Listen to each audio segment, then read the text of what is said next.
무릇 지킬 것 중에 제일은 마음을 지키는 것이라고 성경은 말씀하고 있는데요. 그럼에도 마음을 지키지 못하고 끝내 끈을 놓는 안타까운 이야기를 주변에서도 많이 듣게 됩니다. 그럴 때마다 참 마음이 어려워지는 것 같아요, 목사님. 왜냐하면 그분들은 그거 외에는 살 방법을 모르는 분들이 많습니다. 이것저것 다 해봤는데 네. 더 이상 방법을 모르는 거죠. 그런 의미에서 오늘 이 방송이 굉장히 중요한 것 같습니다. 마음 중요하죠. 근데 이제 목사님 말씀한 것처럼 마음이 전부라는 생각 때문에 그래요. 이게 몸에 만약에 내가 허리에 디스크가 발생했잖아요. 우리 교회 청년 중에 하나가 그 디스크를 수술하지 않고 치료를 하더라고요. 어떻게 하냐면 근육을 키우는 거, 주변 근육을. 그러니까 마음이라는 것을 놓고 마음의 주변, 즉 육체와 영적인 문제를 건드려야 돼요. 그래야 마음이 치료되는 거죠. 마음 자체만 어떻게 치료하려고 애쓴다? 위험하죠. 그러니까 이제 결국 그 인생의 주인이 누구냐 하는 문제이기도 한 것 같아요. 결국 내가 내 인생을 다 책임진다. 그러니까 내가 그거에 대한 능력의 한계를 느낄 때 더 이상의 어떤 대안이 없는 거죠. 소망도 없고. 그럴 때 결국 택하는 것이 끈을 놓는 것이 아닐까 이렇게 생각을 합니다. 키르케고르가 말하는 인간 실존 맨 밑바닥에 불안이 있다 그러잖아요. 근데 그 불안의 원인이 뭐냐면 창조주 하나님과의 관계가 끊어졌기 때문에 그 현상 속에 자동적으로 일어나는 것이니까 마치 이것은 갓난아이가 엄마 품속에 있다가 갑자기 엄마 품을 뺏기는 순간 공포와 불안, 그러니까 그 순간을 자기는 갓난아이가 뭘 하겠어요. 그런 상태가 아마 목숨을 끊는 순간까지 가는 것 아닐까 하는 생각이 좀 들어서 마음이 아프죠. 네.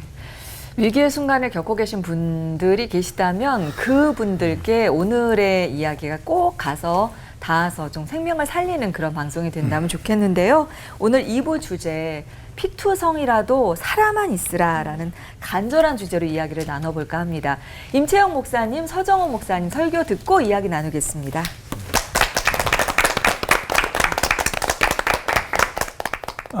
지난 코로나 기간 중에 OECD에서 조사해서 발표한 통계가 있어요. 거기 보면 우리나라 국민 중 10명 중에 4명 정도가 우울감에 빠져 있다. OECD 회원국들 가운데 1위라 그래요.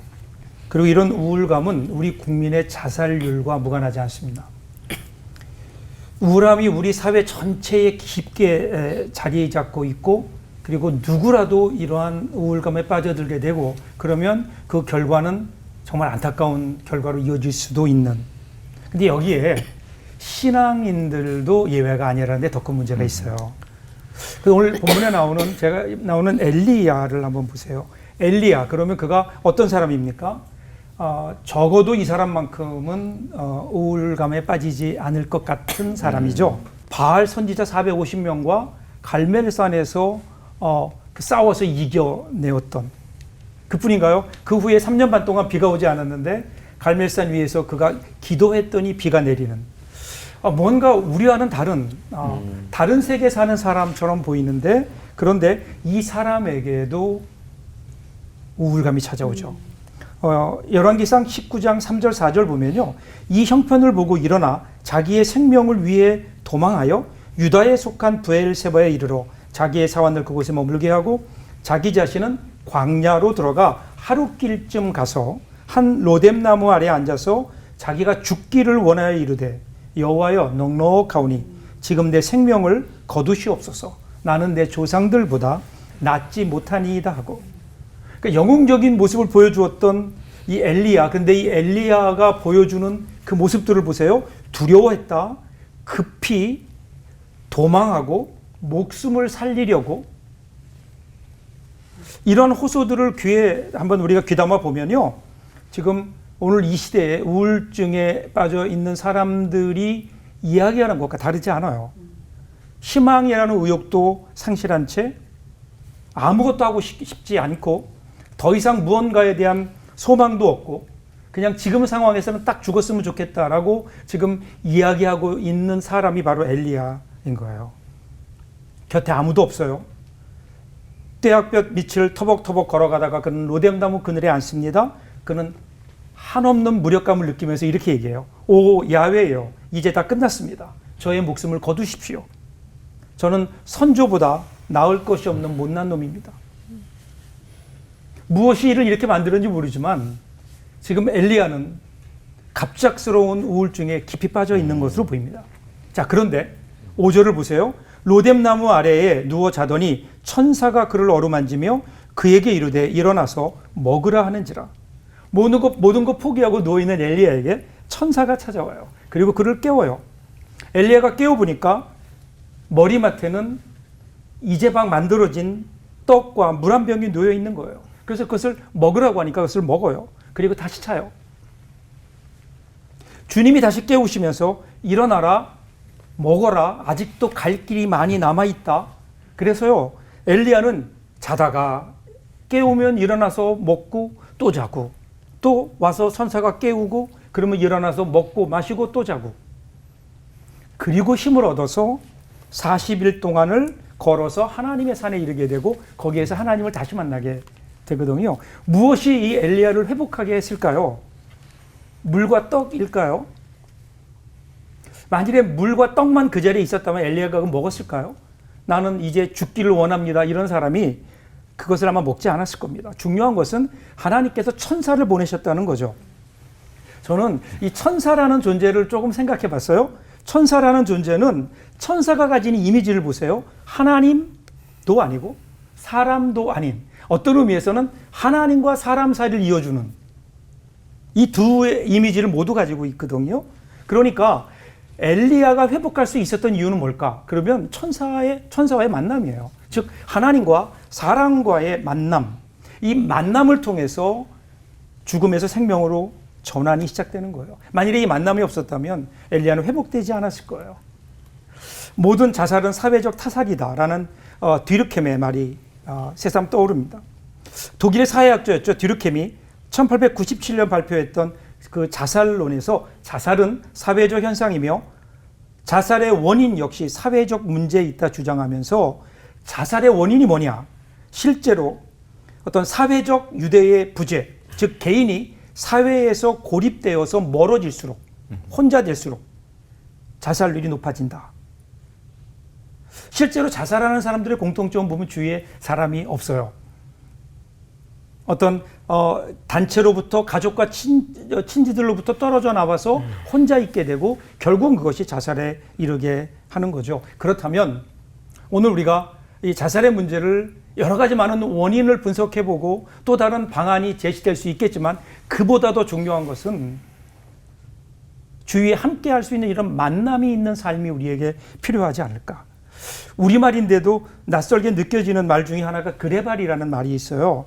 이 그레발이라는 말은요, 집을 지을 때 사용할 나무를 다듬기 위해서 이제 마름질을 하죠.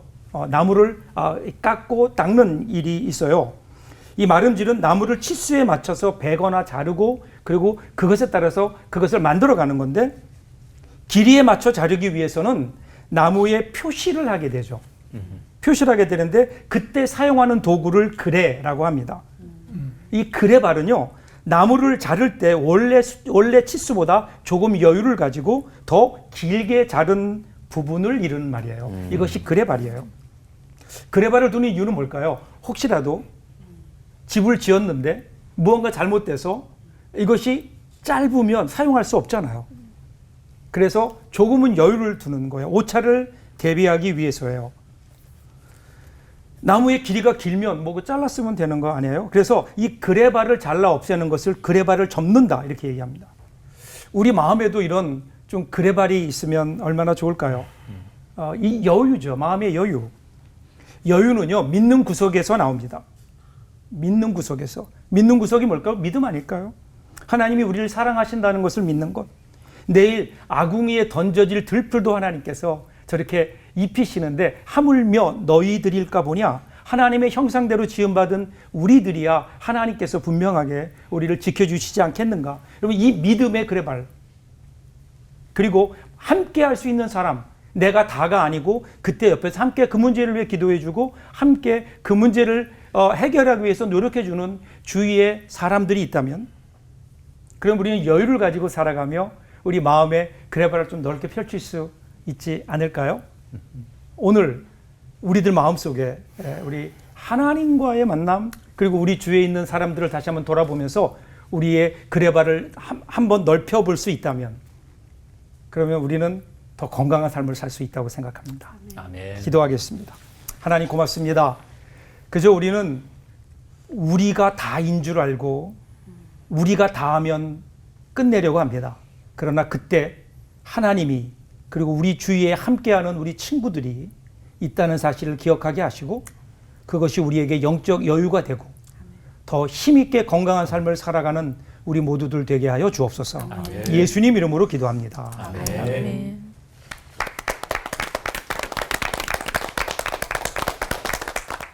예수님께서 한 번은 마음에 대해서 이런 이야기를 하신 적이 있으십니다.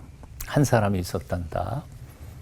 그 사람 마음에 귀신이 하나 들어앉아서 그를 조종하면서 살고 있었지.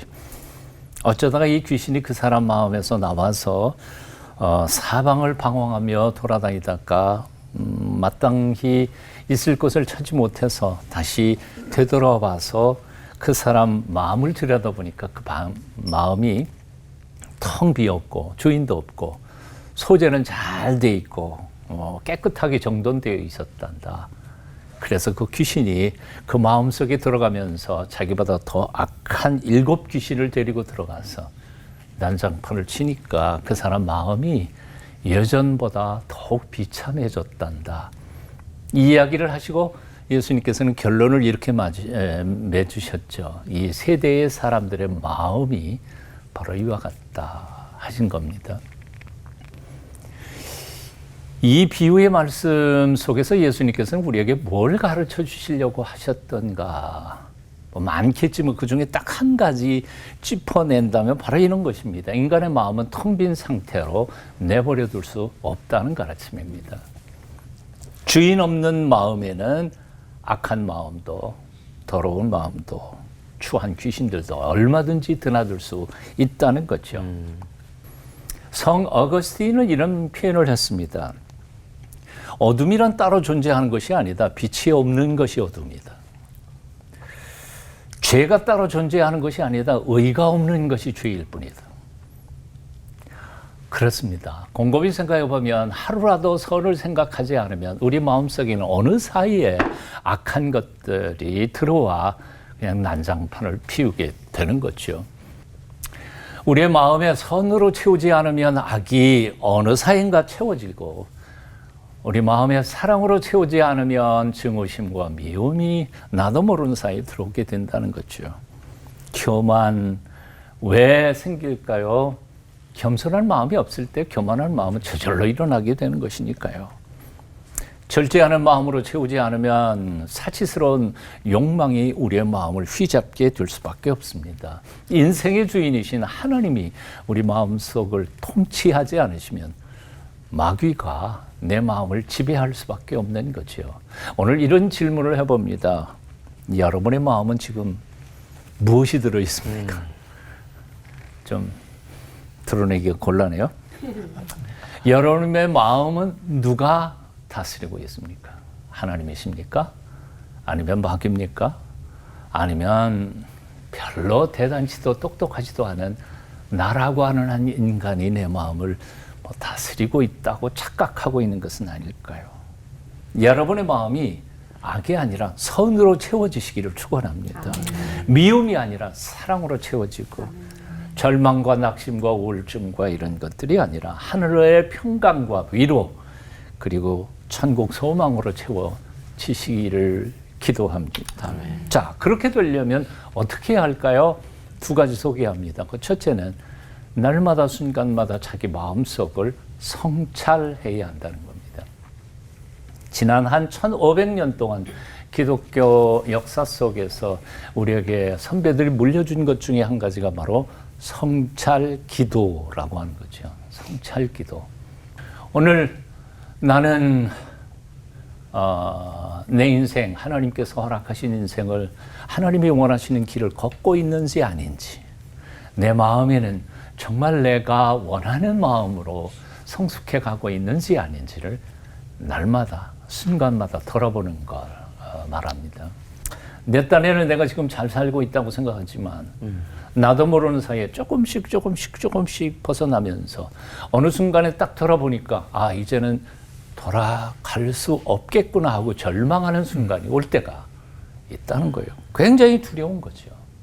그래서 우리는 바삐 달리는 걸음을 잠시 멈추면서 내가 지금 똑바로 가고 있는지, 하나님 앞에서 나는 정말 하나님이 원하시는 사람인지, 아니 그것 다 덮어놓고라도 나는 내가 원했던 인생을 살아가고 있는지 스스로 매 순간 성찰하고 돌아보아야 할 필요가 있다는 겁니다.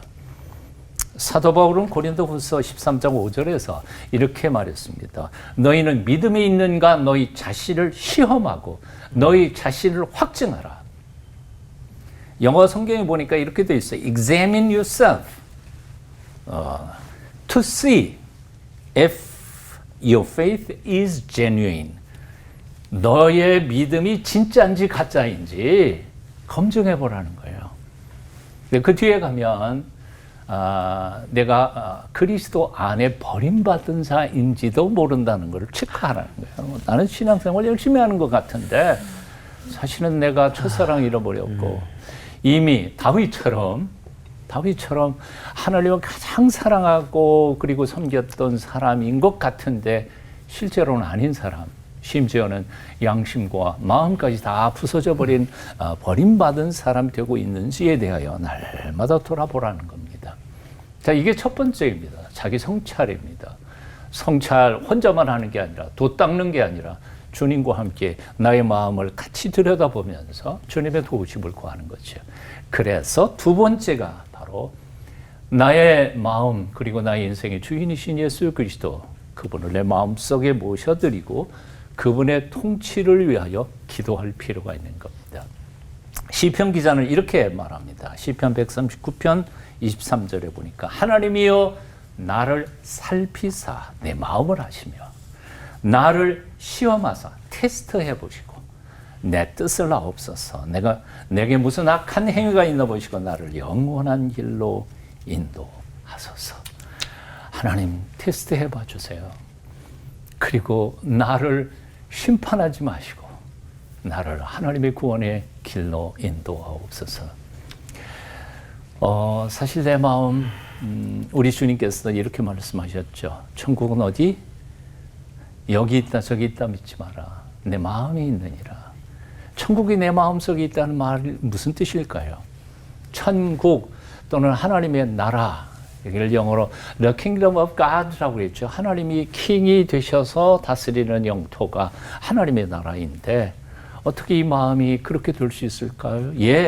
예수 그리스도께서 내 마음속에 들어오셔서 당신의 통치를 선언하시는 순간 여기가 천국이 되는 거고 여기가 하나님의 나라가 되는 거죠.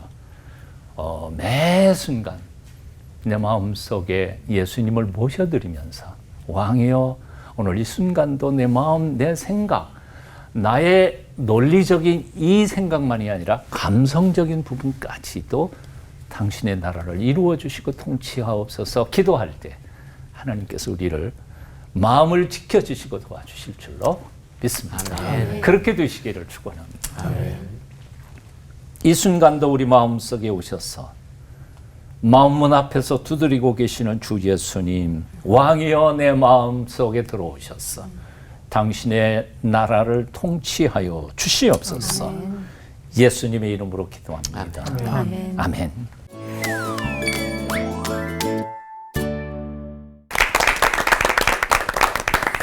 마음이 힘들 때면 너무나 고통스럽잖아요. 그 불안감을 어떻게 이겨내야 될까. 근데 숨과 쉼과 힘이 같은 말이라는 이야기를 들었어요. 그래서 우리 안에 숨과 쉼과 힘이 어떻게 사라지고 있는지 살펴보는 것도 방법이 될 것 같습니다. 근데 진짜 마음 힘들 때 이렇게 사는 게 맞나? 하나님이 이렇게 사는 거 기뻐하실까? 하나님이 이렇게 살라고 나를 두신 건가? 음. 자꾸 하나님 원망되고 이럴 때도 있어요. 그런 마음을 이제 계속 걷잡을 수 없게 되면 외롭고 무섭고 그러다 보면 또 이렇게 계속 굴에 들어가서 헤어나오지 못하게 되잖아요.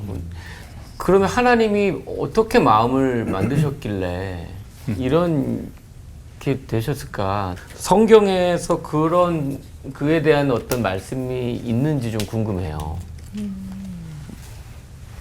2주 연속 제가 계속 목사님께 지난주에 이미 대답은 했던 것 같아. 예, 창세기 3장에 있는 하나님과 우리의 관계가 끊어지니까 그런 마음을 가질 수밖에 없는 것 아닐까. 불안의식. 그 우리가 너무 마음을 쉽게 생각하는 것 같아요. 우리 네. 마음은 내 마음대로 할 수 있다? 아닌 것 같아요. 제가 아닌데. 요새요. 맞아요. 제가 운동을 안 하다가 내가 하도 운동을 안 하니까 우리 교회에 헬스클럽의 관장이 교회를 등록을 했어요. 그래서 새로 오픈한다고 메시지가 왔어요. 그래서 제가 등록을 했어요. 보내셨네. 그래서 PT를 했는데 진도가 안 나가는 거예요. 왜냐면 제 몸이 못 따라가요. 내 마음대로 안 되는 게 내 몸이에요. 그렇죠. 저 손을 쭉 뻗고 뭐 이런 거 하는데 이게 뻗으려는데 안 뻗어지고 돌리는데 돌려지지가 않아요. 왜 그런가 했더니 자세가 잘못된 거야, 처음부터. 아. 그 몸이 이미 뭔가 잘못되어 있는 거예요. 그 자세에서는 이런 몸으로는 그 운동을 할 수가 없는. 근데 우리는 스스로 나는 괜찮다고 생각하잖아요. 우리 마음도 마찬가지인 것 같아요. 마음도 많이 이렇게 원래부터 우리는 태어날 때부터 죄인으로 태어나기도 했고 살면서 우리가 꼬아놓은 것도 있고 그래서 우리 마음속에 뭔가 좀 선한 일을 하고 싶은 마음을 이렇게 끄집어내려서 잘 안 되는 것 같아요. 그러니까 그 마음이 어디서 왔는지는 모르지만 물론 우리가 태어날 때부터 죄인으로 태어나지만 또 하나는 우리 스스로가 거기에 쌓아놓은 많은 어떤 잘못된 삶의 생각들이 쌓여 있는 것이 아닐까. 거기서부터 우리가 보고 그러니까 근육이 내 마음대로 안 되듯이 그러니까 내 마음도 내 마음대로 안 되는 거예요. 그러려면 그분이 재밌는 얘기를 해요. 근육과 지방의 차이점 뭔지 아세요? 내가 원하면 움직일 수 있는 게 근육이래요. 근데 내가 원해도 움직이지 않는 게 지방이래요. 너무 명확하다, 진짜. 그래서 대단하시네요. 우리 마음도 마찬가지로 우리 마음도 내가 내 마음대로 안 되는 건 내 마음이 아닌가? 아니면 마음에 근육이 좀 없어서 그럴 수 맞아요, 있겠네요. 맞아요. 그러니까 네. 마음에 근육이 없는데 근육은 네. 근육은 계속해서 운동해야 생기는 거거든요. 그러니까 우리 마음을 너무 쉽게 생각하고 내 마음 왜 이러지? 그건 이미 본인이 답을 알고 있는 것 같아요. 너무 편하게 놔두면 안 되겠네요. 지방이 쌓여서. 네. 그러니까 우리가 마음의 문제를 얘기할 때 마음만 얘기하면 안 되고 건강한 육체도 있어야 되고 그다음에 하나님과의 영적인 깊은 관계도 있어야 되고 결국에는 이제 영이 마음을 통치할 수 있으면 그게 또 육체와도 관계가 이게 다 서로 다 연결되어 있다고 히브리서 4장에 우리 몸의 구조에 대해서 영과 혼과 뭐 그렇죠. 예. 그게 중요하다고 봅니다. 맞아요. 우리 이원상 장님 질문이 저한테는 하나님 도대체 마음을 어떻게 만들어서 왜 이렇게 자꾸 망가지냐 이렇게 AS 들었는데 해주세요. 하나님 탓할 필요 없어요. 하나님 잘 만드셨어요. 우리를 하나님 형상 따라 만드셨다 그러잖아요. 그래서 성경에 보면 하나님의 마음이 나오거든요. 에베소 3장 19절에 아버지를 닮은 예수님의 그 사랑의 넓이, 길이, 높이, 깊이 우리를 그거 닮게 만드셨단 말이에요. 그런데 이제 문제는 우리 소 목사님 말씀대로 우리가 죄로 인해 타락했고 타락이란 말이 왜곡이거든요. 또 사탄이 우리의 마음을 이게 공격합니다. 요한복음 13장 2절에 보면은 마귀가 가롯 유다의 마음에 예수팔 생각을 넣어주는. 그러니까 우리의 마음이 또 사탄의 또 타겟이에요.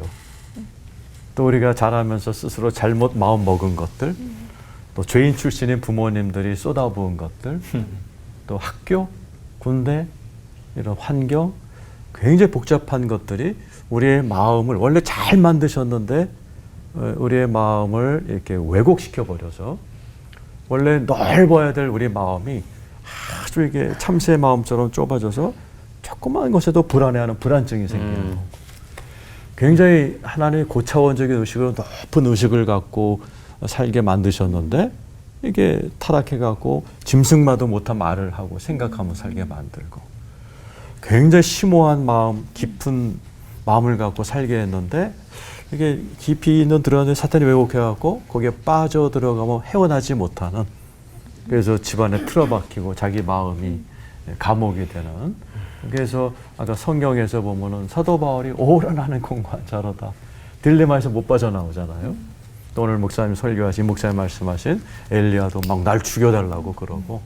그러니까는 하나님이 참 잘 만드셨지만은 죄와 사탄이 그 아름다운 것들을 왜곡했을 뿐이지 하나님 잘 만드셨고, 예수님이 오신 이유가 그러니까 첫째 아담이 망가뜨려 놓은 마음을 예수님이 회복하려고 오셔서, 진짜 여기 계신 분들 보세요. 진짜 넓은 마음의 소유자가 많잖아요. 예수 믿으면. 저분은 참 깊어. 이런 분도 많거든요. 그러니까 예수님이 다 회복하시는 거거든요. 이런 방송 통해서 우리 한국 교회 그리스도인들이 그런 원래 모습으로 좀 다 돌아갔으면 좋겠어요.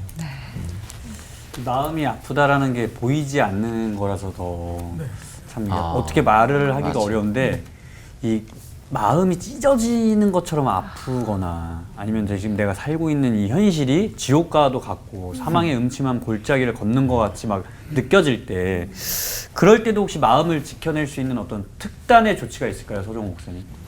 특단의 조치라기보다는 베이직한 거죠.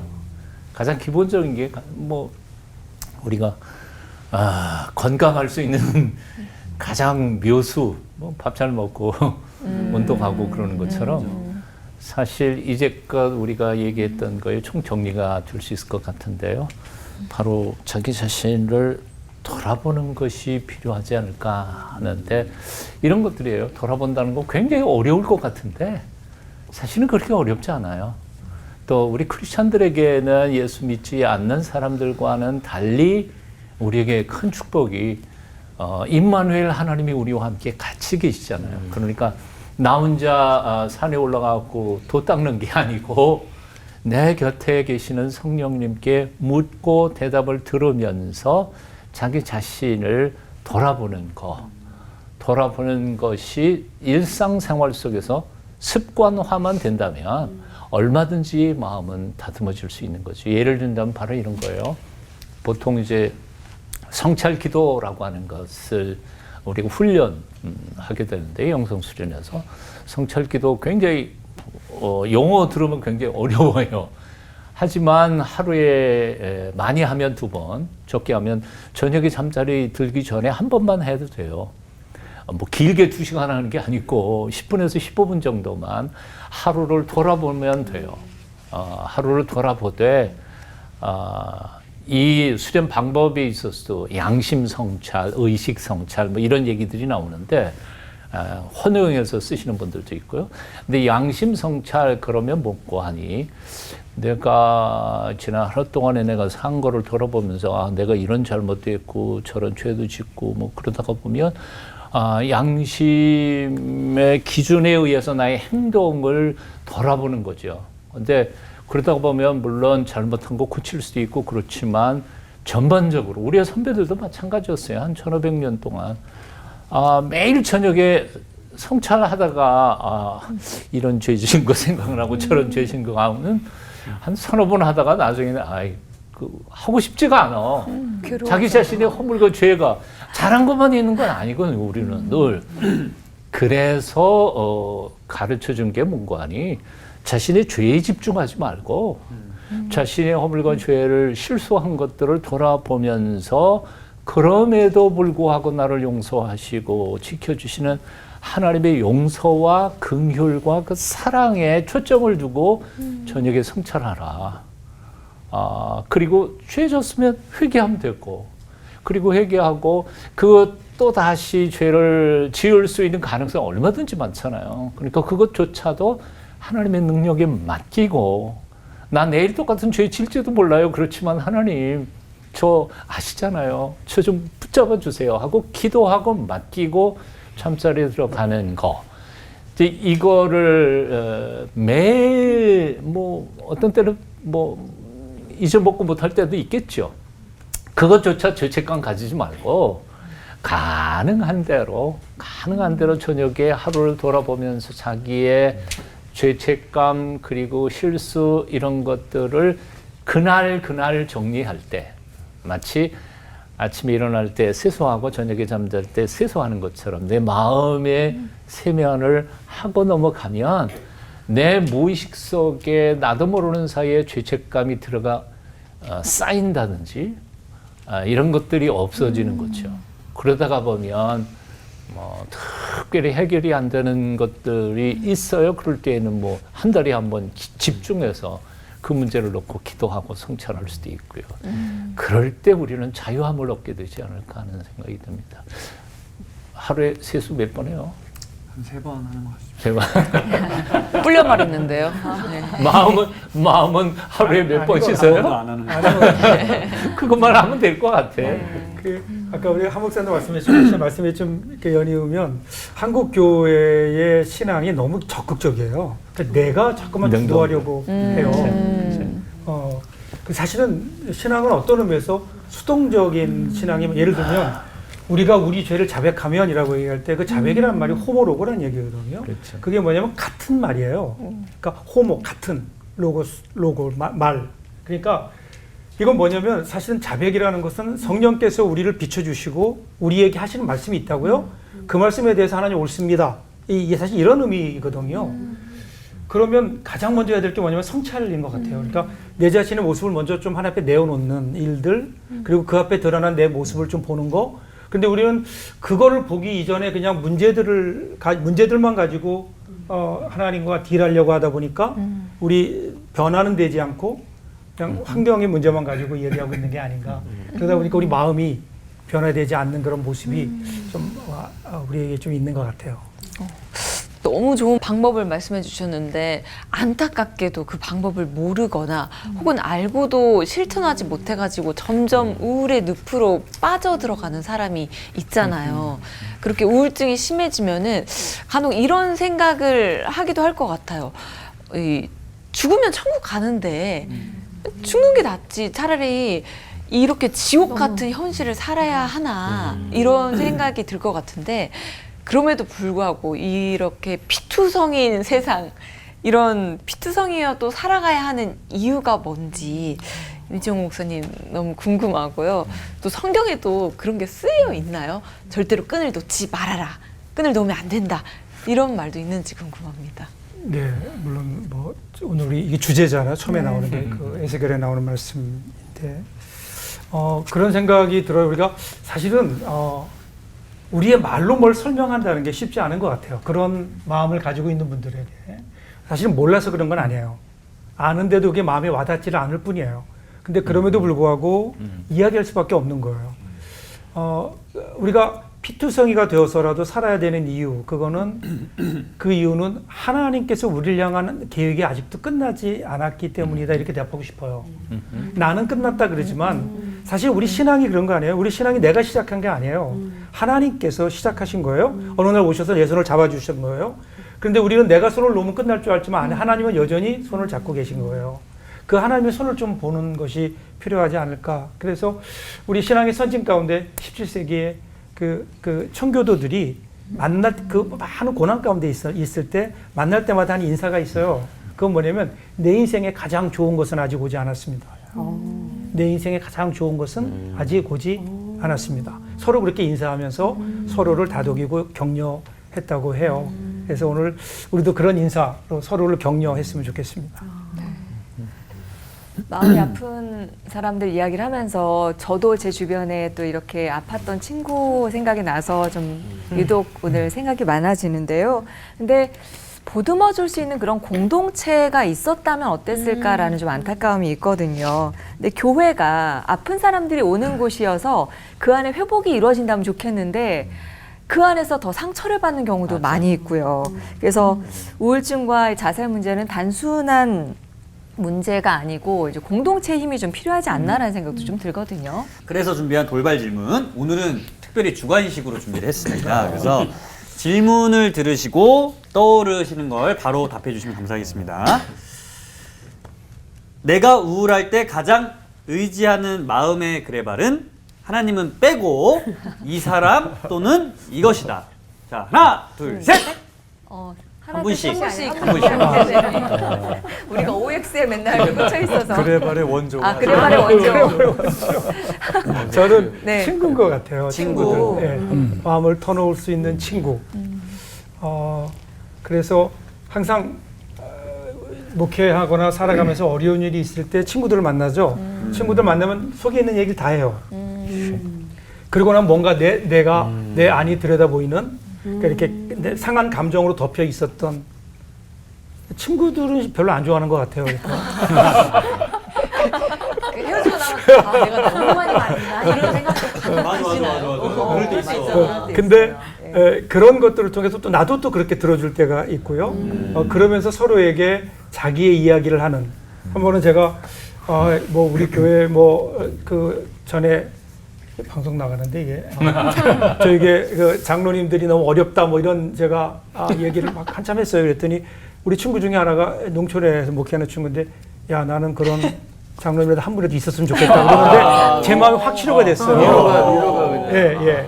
그러니까 그런 것들이 꼭 우리가 무슨 꼭 하나님과의 만남, 뭐 환상을 보고 이게 해결하는 게 아니고 사실은 가까운 친구들, 함께 나눌 수 있는 친구들의 이야기 한마디가 사실 우리 마음을 확 자유롭게 할 때가 있거든요. 그래서 저는 제 마음의 그레발은 친구들입니다. 사실은 저 목사님은 친구가 좋다 그랬는데 사실 저처럼 내성적인 사람들은 친구 앞에 앉으면 사실 속을 드러내지는 않았거든요. 그럴 수도 있죠. 친구들은 많아요. 주변에 많지만 내 속에 있는 건 드러내지 않아요. 너무 내성적이니까. 그런 사람들을 위해서 제 경험을 얘기하면 근데 어느 순간인가 너무 외롭더라고. 너무 힘들고. 그래서 그냥 한 가지 쫙 이렇게 내놔 봤어요. 내놔 봤더니 그 친구들이 그거에 대해서 비난하거나 뭐 재거나 뭐 그런 게 아니고 오히려 자기 속에 있는 똑같은 아픔들을 내놓는 거를 들으면서 나나 쟤나 똑같네. 그러면서 치유를 받더라고요. 그러니까 아마 저처럼 내성적이어서 자기 속에 있는 것을 드러내지 못하는 사람들에게는 용기를 품고 좀 그냥 내놔 보세요. 그러면 이놈이나 저놈이나 다 똑같고 그러다가 보면 치유를 받게 된다는 게 이제 첫 번째이고 너무 내성적이다가 보니까 저도 때때로 그냥 많이 혼자 있는 시간이 참 많죠. 고등학교 2학년 때 교회 나가기 시작해서 시골 교회니까요. 뭐 피아노도 없고 풍금이라고 하는 게 있어요. 발로 해가지고 하는 거. 근데 누가 풍금을 가르쳐 주셨어요. 그래서 많이 힘들고 어려울 때마다 예배당 달려가가지고 찬송가 1장부터 마지막 장까지 풍금을 치는 거예요. 그런데 놀라운 거는 1장에서 한 20장쯤 가면 벌써 마음은 다 녹아버렸어요. 그리고 뭐 한 100장 넘어가면 그 다음에 또 뭐 나 혼자 그냥 거기에 도취돼가지고 그 후로 청년이 되고 뭐 어른이 된 후로도 너무 힘들고 그럼 그냥 찬송가 1장부터 불러대는 거예요 혼자. 찬송이 정말 우리 선배들이 물려주신 온갖 감정과 고통과 아픔에 대한 신앙 고백들이니까 엄청난 힘이 되는 것 같아요. 저 개인적으로는 그렇습니다. 음악 치료. 음악 치료. 네. 현실판 아마데우스. 네, 현실판 네, 이거는 목사님은 어떻게? 네. 오늘 주제가 이제 마음을 지키자잖아요. 네. 그래서 친구를 도움받고 전문가 도움받는 것도 중요하고 근데 꼭 배워야 될 것이 내가 나 자신의 마음을 지키는 법을 같은 맥락이거든요. 네. 어려워요. 네, 성경에 많이 나와요. 시편 42장 11절에 보면은 시편 기자가 내 영혼아 내가 왜 낙심하고 불안해하느냐 여호와를 찬송하라고 자기를 이렇게 업시켜서 자꾸 끌고 나가거든요. 또 역사에도 링컨 같은 사람은 선거에 많이 떨어졌어요. 그때마다 링컨이 습관적으로 했던 것이 이발소 가서 머리 쫙 다듬고 또 양복 하나 맞추고 좋은 레스토랑 가서 밥을 먹으면서 I have tomorrow, 난 내일이 있다. 결국 됐거든요. 그래서 저도 저한테 이거를 많이 저는 이제 제 말로 내가 나의 치어리더가 되자. 내가 다운될 때 내가 내 치어리더가 되는 거예요. 그래서 설교를 죽을 써도 옛날엔 막 다운되고 그랬는데 내가 나한테 그래요. 야 건호야 뭐 오늘 말이야 아무개 권사는 웃더라 하면서 막 업하고 또 이제 뭐 걱정이 많을 때도 말씀을 선포하죠. 내게 능력 준 자는 나 다 뭐든지 할 수 있어. 역시 하나님이 또 우리를 돌보시는구나 그런 또 생각을 하면서 이제 마음을 지켰습니다. 잘하셨네요. 하나님께서 지친 엘리야에게 천사를 보내주셨듯이 각자에게 또 맞는 방법으로 천사를 보내주시지 않을까 하는 생각도 들고요. 사람으로 입은 상처는 또 사람으로 또 해결할 수도 있고 나만의 방법으로 치어리더가 되어볼 수도 있다. 목사님들의 방법도 좋은 것 같습니다. 살다 보면 이렇게 한 번쯤 좀 쉼을 갖고 또 아까 배운 대로 숨도 좀 쉬고 그래서 힘을 내는 그런 시간이 필요한 것 같아요. 네, 그러니까 엘리야처럼 완전히 무너졌던 마음이 이렇게 회복되신 경험이 있으셨을 것 같은데요. 그때 다 포기하고 싶었던 마음을 다시 일으키게 됐던 그게 계기가 뭐였는지 그때 이야기를 좀 들려주시면 좋겠습니다. 형님부터. 아무래도 그건 이쪽 분들이 잘하시는 것 같아요. 이쪽 분들이 저희는 워낙 평탄하게 지난 시간에 너무 편하게 살아서 좀 어려웠던 분들도 많았습니다. 뭐 이렇게 저는 제가 제 아내한테 한 2,000통 정도 편지를 썼었는데 그리고 83년도에 대학원 다닐 때 첫 번째 습작으로 책을 썼어요. 그다음에 뭐 이혜인 수녀, 고은 선생, 뭐 조병아 씨한 50명한테 보냈는데 그분들이 저한테 답장을 해주는 게 저한테는 굉장히 큰 힘이 됐습니다. 그때부터 제가 글을 쓰기 시작해서 뭐 시집, 동화집, 닥치는 대로 지금 한 145권 정도 썼습니다. 너무 많이 책을 써가지고 이게 안 읽혀요. 너무 많이 쓰니까. 근데 쓰는 것은 저에게는 이걸 저는 이제 교회에서도 저널링이라고 가르칩니다. 그래서 저희 훈련이 한 2년 정도 훈련 과정이 있는데 훈련 과정이 졸업할 때는 책을 쓰게 합니다. 그래서 묶어가지고 단행본으로 내는 작업을 하는데 책을 쓴다는 말은 간단히 말하자면 가이사랴 빌립보에서 베드로가 주는 그리스도시요 살아계신 하나님의 아들이십니다 라는 고백이 자기가 얘기한 게 아니고 하늘에 계신 아버지께서 알려주신 겁니다. 그럼 우리 내면은 하나님의 음성을 들을 수 있는 어떤 뭐가 있어요. 그거를 찾아내는 것이 제가 하는 영적 저널링입니다. 그래서 내가 얘기하는 것이 아니라 하나님의 음성을 듣고 쓰는 것에 대한 훈련들을. 그러다 보니까 이제 책을 쓴다는 거 이런 것도 저 같은 경우는 뭐 짜집기 하지 않고요. 설교문이든 뭐 책이든 간에 그냥 한 호흡으로 그냥 치기 시작하면 쭉 흘러가는 그런 방식으로 그게 저를 회복시키는 거예요. 그러니까 전부 배설되어지죠.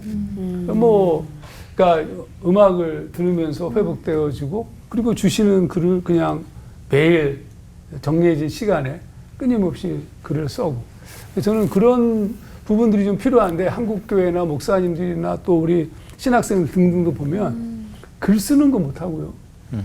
또 음악도 이렇게 제가 보기에는 너무 뭐 CCM만 들어요. 죄송합니다. CCM만 들어요. CCM이 아니라 진짜 우리 고전적 음악들 너무 좋은 거 많거든요.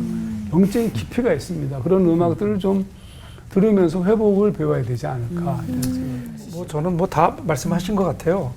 다만 이제 우리가 그래서 결국은 이제 가장 기본적인 것들이 중요하지 않을까. 우리가 너무 큰 것만 생각하지 말고 우리 주위에 있는 작은 일부터 시작하는. 그래서 사실은 우울증이 있거나 상담을 하게 되면 그러면 거기에서 제시하는 해결책은 거의 다 그 가장 사소한 일들이거든요. 돌아가서 어떤 문제로 인해서 거의 삶이 어려운 분들에게 돌아가서 뭐부터 시키냐면 신발 가지런히 놓는 것부터 시키고요. 그리고 나서 또 그 다음에 또 옷을 바로 거는 일부터 하고 그 다음에 그걸 체크를 해요. 그러면서 거기서 변화들이 일어나거든요. 그전에는 아무렇게나 그냥 이렇게 내버려두었던 신반들을 정리하면서 뭔가 삶이 정리되기 시작하는 거예요. 그래서 너무 큰 거 말고 오늘 우리가 내 마음이 좀 풀어져 있으면 뭐부터 시작할까? 그러면 가장 기본적인 거 있잖아요. 예배 드리는 일부터 사실은 시작을 다시 해야 되고요. 하나하나 너무 큰 것만 바라보고 어느 날 갑자기 하나님이 찾아오셔서 뭐 그냥 갑자기 안 들리던 음악이 들리고 이것도 어려운 얘기거든요. 그러니까 그렇지. 여러분들이 어려울 수 있어. 네, 그렇죠. 네. 우리가 할 수 있는 가장 쉬운 일부터 예배부터 시작하고 그러면서 우리 삶이 회복되지 않을까 이렇게 생각합니다. 목사님 얘기하는 거 듣다가 보니까 나 생각도 조금 나네. 네. 며칠 전서부터 아침에 걷기 시작했어요. 저는 뭐 검도했다고 그래서 뭐 건강에 자신 있다 그러고 꾀병 부리고 그래서 몰래 살도 많이 찌고 뭐 그랬는데 이제 이러면 안 되겠다 하는 생각이 들어서 아침에 한 시간 한 10분 저 우리 사는 동네에서 이렇게 한 바퀴 도는 그 거리가 있어요. 근데 걷다가 보니까 생각이 정리가 되고 아무 생각 없이 걷는 거니까요. 뭐 해고 사람들 지나가고 그러면서 느낀 게 바로 혼자서 정한 시간에 매일 규칙적으로 걷는 것도 이 영성 관리나 마음 관리에 굉장히 중요한 도움이 되겠다 그런 생각이 들어요. 그 옛날에 그 그리스의 소요학파라고 하는 철학자들이 있었잖아요. 걸으면서 생각하는 이게 바로 그런 경지구나. 근데 영성 훈련의 한 방법 중에 바로 워킹 프레이어라고 해서 걸으면서 주님과 대화하는 그런 훈련도 있는데 저는 이론적으로만 봤지 제가 해본 적은 없는데 이번에 해보니까 너무 좋아요. 그래서 혹시 할 수 있는 분들은 아침에 해 뜨기 전에 한번 이렇게 하고서 해 뜨는 거 보면서 집으로 들어오는 또 한번 해볼 만한 이 바쁜 양반들은 뭐 소용이 없겠지만. 네. 예. 자, 이건호 목사님 본인이 또 마음 네. 아픈 거 어떻게 회복하셨는지 그런 네, 얘기도 해주시면 오늘 좋을 마음을 지키라 좋은 거 저도 많이 배웠는데 네. 하나 언급이 안 된 게 있어서 네. 그러니까 이제 중보기도 같아요. 그러니까 제가 15년 전에 저희 교회 갔을 때 참 힘들었습니다. 그래서 목회도 힘들었고 또 대구는 이단이 굉장히 많아서 맞아요. 영적 공격이 대단해요. 왜냐하면 서울에서 목사님들이 귀신 쫓으면서 너 어디 갈래? 다 귀신들 대구 와요. 너무 웃긴다. 그래갖고 오해하시는데. 막 가위 놀리고 한 1년을 그러다 보니까는 어느 수요예배 설교하러 가서 나도 모르게 저 못할 것 같습니다. 이렇게 툭 튀어나오더라고요.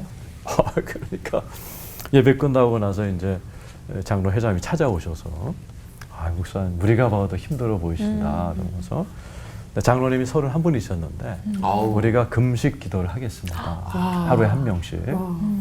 고맙잖아요. 한 달이 지나갔고 또 한 번 하시겠다고 하더라고요. 그러니까 31명이 또 한 번 2달을 하셨어요. 또 권사님들이 오셔갖고 이제 우리가 바톤 터치하고 그 다음에 안수 집사들, 그 다음에 청년들까지 지금 하루 한 번씩 금식하는 게 지금까지 15년째 이어지고 있어요. 매일 저를 위해서. 굉장히 그것이 힘이 됩니다. 그리고 위로가 되고 아까 김 목사님께서도 엘리야가 천사를 만났기 때문에 힘이 났던 것처럼 힘들고 그럴 때 저를 위해서 금식하는 분들 생각하면은 막 힘이 나죠. 그게 참 좋은 것 같습니다. 네. 무릇 지킬 만한 것 중에 마음을 지키라. 오늘 방송을 보시는 분들에게 좀 힘이 된다면 좋겠고요. 한 번으로 회복이 되기는 어렵겠지만 우리가 방향을 좀 설정하는 데 도움이 됐으면 하는 마음으로 준비한 시간이었습니다. 오늘 서로를 위해서 좀 기도하는 마음으로 끝인사 외쳐본다면 좋을 것 같아요. 네. 마상이 아무리 커도 예수님의 힐링 밴드로 치유하며 하나 되는 시간. 돌보 원.